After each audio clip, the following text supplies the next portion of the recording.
नाम rhino horn. Tiger हिल और rhino horn के बीच चंद एक पोस्ट है जो यहाँ से दिखाई नहीं देते, जिनके नाम इस प्रकार से है: India Gate, Albert Top, City Post और रॉकी नाउ। वापस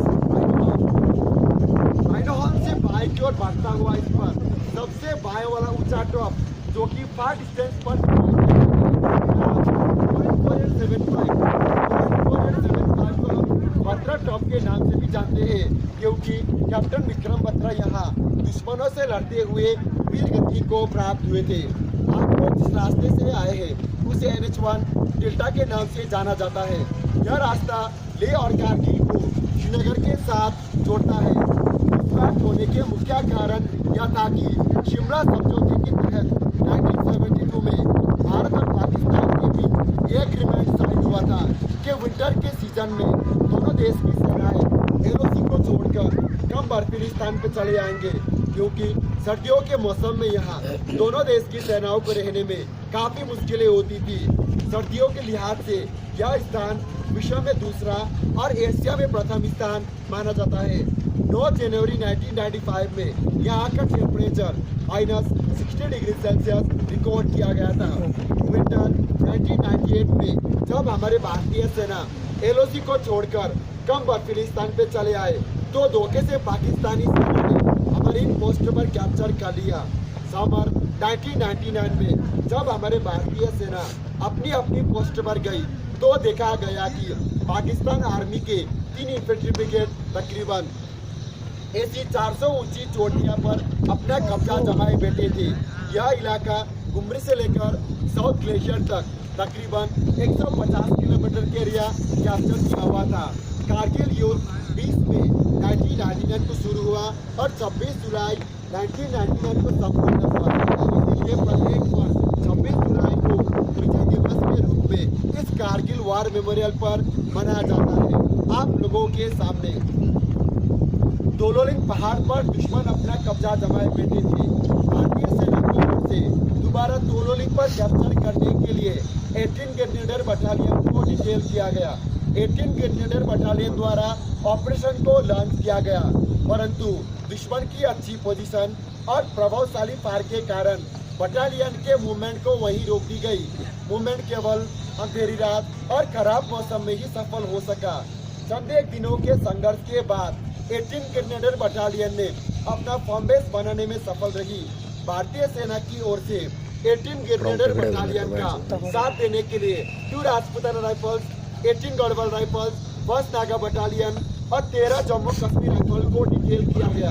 सभी बटालियनों ने अच्छी प्लानिंग के साथ 20 मई से लेकर 24 जून 1999 तक चले संघर्षपूर्ण ऑपरेशन के दौरान अलग अलग दिशाओं से हमला किया, दुश्मन को मुंहतोड़ जवाब दिया और दोबारा दोलोलिंग पर कैप्चर किया।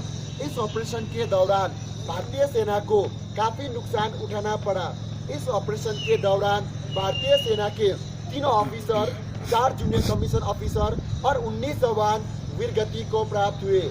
दोलोलिंग पर दोबारा कैप्चर करने के बाद भारतीय सेना का ध्यान सीधा टाइगर हिल की तरफ गई, क्योंकि वहां बैठे दुश्मन NH1 के ऊपर प्रभावशाली फायर डाल रहा था, जिससे हमारी सेना की कॉन्वॉय और सिविल गाड़ियों को आने और जाने में काफी मुश्किलें हो रही थी। भारतीय सेना की ओर से दोबारा टाइगर हिल पर कैप्चर करने के लिए 18 ग्रेनेडर बटालियन और 8 सिख बटालियन को डिटेल किया गया।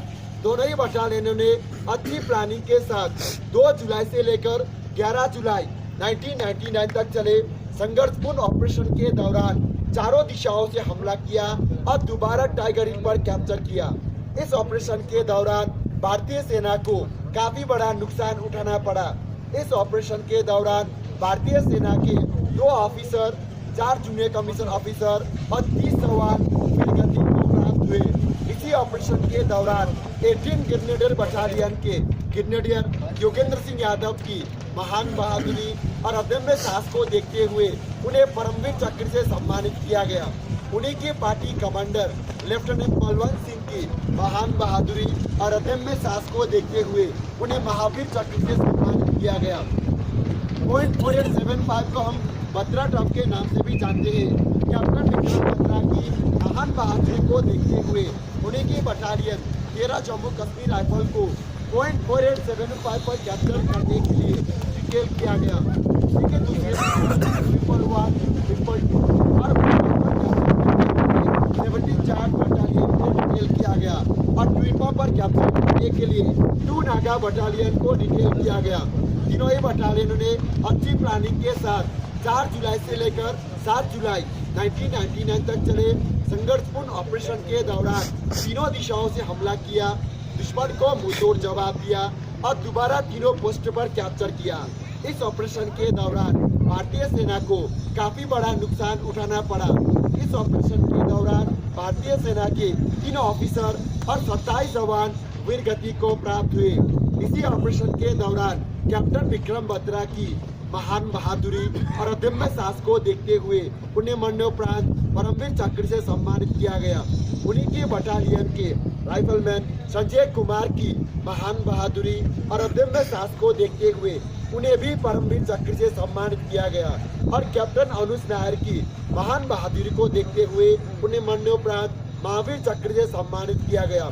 इसके अलावा कारगिल युद्ध के दौरान जिन जिन बटालियनों ने हिस्सा लिया था उन सभी बटालियनों के ऑफिसर, जूनियर कमीशन ऑफिसर और जवान जिन्होंने भारत माँ के खातिर अपने प्राणों की आहुति दी, उन सभी शहीदों के नाम इस कारगिल वॉर मेमोरियल की दीवार पर दर्ज है। यह कारगिल वॉर मेमोरियल कारगिल युद्ध का गवाह है। इस पूरे कारगिल ऑपरेशन के दौरान हमारे भारतीय सेना के 559 सैनिक शहीद हुए और 1536 सैनिक घायल हुए। आप लोगों के बाएं कारगिल युद्ध के अलावा 1947 से लेकर अब तक इस इलाके में जितने भी शहीद हुए उन सभी शहीदों के नाम से वीर भूमि तैयार की गई है, जिन्हें आप लोग देख सकते हैं। आप लोगों के दाहिने मनोज पांडे गैलरी, इसके अंदर सभी बटालियनों की हिस्ट्री है, जिन जिन बटालियनों ने कारगिल युद्ध के दौरान हिस्सा लिया था, ऑपरेशन विजय के फोटोग्राफ और पाकिस्तान आर्मी के कैप्चर किए गए हथियार, ऑम्निशन, डॉक्यूमेंट, जिन्हें आप लोग देख सकते हैं।